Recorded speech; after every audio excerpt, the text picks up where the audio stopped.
अभी हम बात कर रहे थे कि असुरक्षित ऋण कौन से होते हैं। इससे पूर्व वीडियो जस्ट डाउन हो गया था। इसको कंटिन्यू करेंगे हम, इस चैप्टर्स को, इस चीज़ को, बैलेंस शीट कंटिन्यू करेंगे। इसे आप पार्ट 2 के रूप में कर लीजिए, बैलेंस शीट पार्ट 2। ओके, तो असुरक्षित ऋण कौन से होते हैं? असुरक्षित ऋण वो ऋण होते हैं जो सुरक्षित नहीं है, जिनके पीछे कोई चीज़ गारंटी के रूप में नहीं रखी गई है। इनमें बैंकों से लिए गए अल्पकालीन ऋण, जनता से प्राप्त स्थायी निक्षेप तथा प्रबंधकों से लिए गए ऋणों को शामिल करते हैं।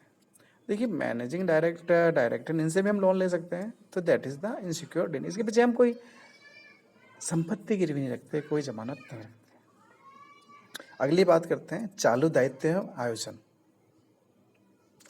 संस्था के उन दायित्वों को चालू दायित्व कहते हैं जिनका भुगतान 1 वर्ष की अवधि के लिए होता है।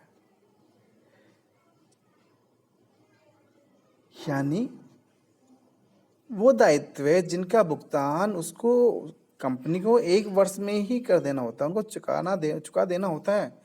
उनकी अवधि 1 वर्ष या उससे ज़्यादा दिन तक नहीं रख सकते हैं। चालू दायित्व में मुख्य रूप से विद लेनदार, देय बिल ने भुगतान किया गया लाभांश, ऋण पत्रों पर देय ब्याज एवं बकाया व्ययों को शामिल किया जाता है। दीर्घकालीन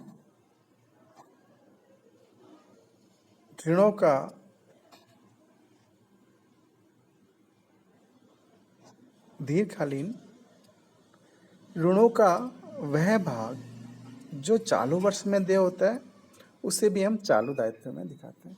देखिए, मैंने लोन लिया बहुत लंबी अवधि का, दीर्घकाल में मुझे चुकाना है, लेकिन इस साल मैं उसमें कितना भाग चुका रहा हूँ, ये किस में आएगा? ये करंट लायबिलिटीज़ के अंदर शो होगा। जो मैं इस साल चुकाऊंगा वो हमारे चालू दायित्व के अंदर दिखाया जाएगा। आयोजन में कर के लिए आयोजन, प्रस्तावित लाभांश इत्यादि को शामिल किया जाता है। जो डाउटफुल्स लायबिलिटीज हैं उनको हम स्थिति विवरण बैलेंस शीट में केवल टिप्पणी के रूप में ही दर्शाते हैं। तो अभी तक मैंने आपको बताया अंश पूंजी, संचय आधिक्य, सुरक्षित ऋण, असुरक्षित ऋण, चालू दायित्व आयोजन। ये क्या है? ये लायबिलिटीज साइड के प्रमुख मद हैं। हम बात करते हैं संपत्ति पक्ष की मदों का विवरण। स्थायी संपत्ति, जैसा कि आपको पता है कि हम बैलेंस शीट के अंदर कैश को चाहे तो ऊपर ले सकते हैं। सबसे पहले कैश एट बैंक, और इस तरह मतलब करंट असेट्स को पहले लिया जा सकता है और फिक्स असेट्स को आप बाद में शो कर सकते हैं। या हम ऐसा कर सकते हैं कि फिक्स असेट्स को पहले ले सकते हैं और करंट असेट्स को हम बाद में ले सकते हैं। तो आपकी जो स्क्रीन पे दिख रहा है उसके अंदर फिक्स असेट्स को पहले शो किया गया है। स्थायी संपत्ति, ये संपत्तियां व्यवसाय के सुचारू रूप से संचालित करने हेतु क्रय की जाती है, बिजनेस को फ्लो में लाने के लिए की जाती है। इनका व्यवसाय के उत्पादन कार्यों में उपयोग किया जाता है तथा सामान्यतः विक्रय के लिए उपलब्ध नहीं होती है। They are not for sale, ये यूज आती है बिजनेस के लिए। स्थायी संपत्तियों के अंतर्गत भवन, भूमि, संयंत्र, मशीनरी, फर्नीचर आदि को शामिल किया जाता है। स्थायी संपत्तियों को हम 2 भागों में बांट सकते हैं।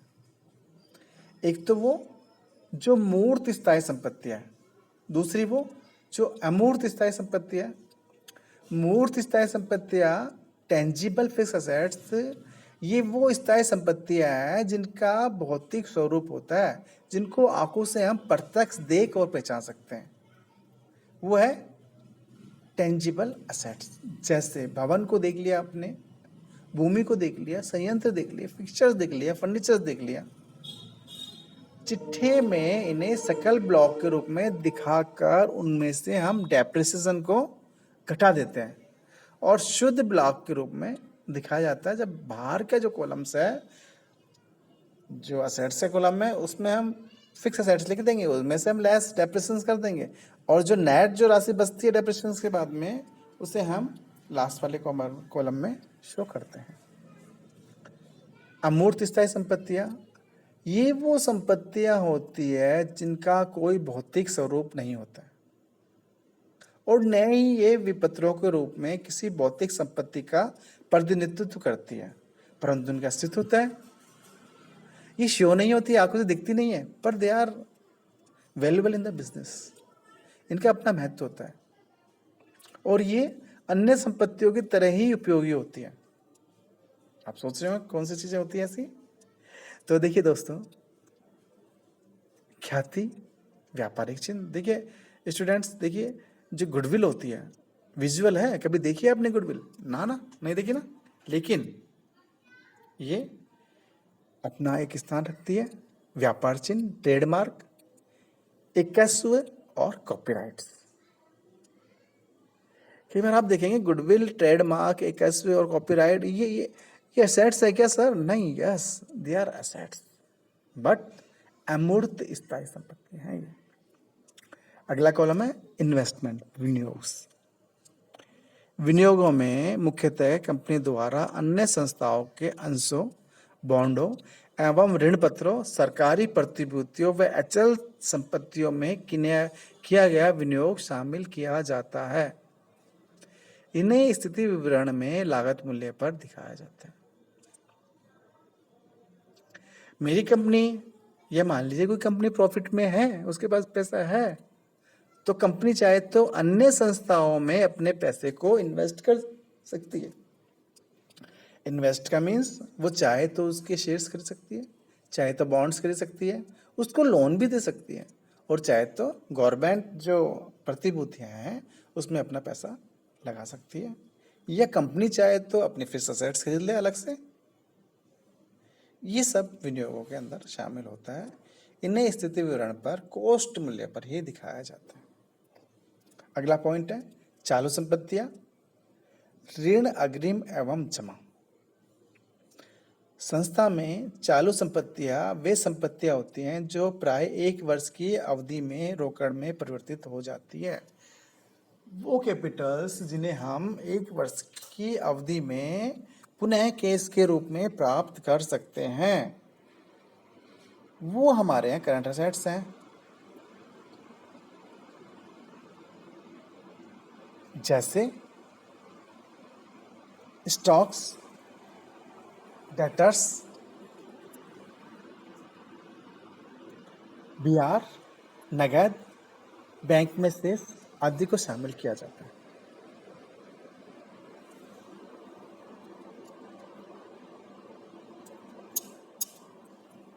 अगली बात करते हैं विविध या स्थगित व्यय।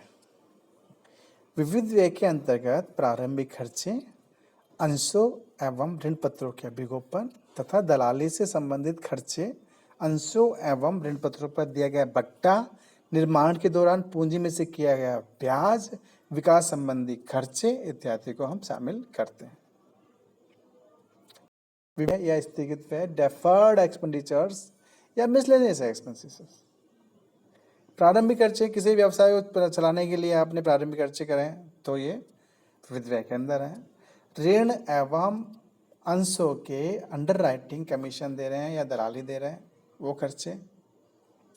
आपने जब शेयर जारी किए और अंश पत्र जारी किए तो उन पर आपने डिस्काउंट दिया बाजार के अंदर शेयर को लाने के लिए, तो वो भी इसके अंदर शामिल होगा। और कोई भी डेवलपमेंट एक्सपेंडिचर्स हैं कंपनी के लिए, वो इसमें शामिल किए जाएंगे। आगे बात करते हैं लाभानी खाते का नाम शेष। लाभानी खाते के नाम शेष को स्थिति विवरण के संपत्ति पक्ष में साधारणतः तब दिखाया जाता है जब कंपनी के खातों में अप्रतिबद्ध संचय की राशि लाभानी खाते के नाम शेष से कम हो। आज के लिए इतना ही, आगे फिर अपन आपसे बात करते हैं। Thank you very much. मैं डॉक्टर विजय कुमार।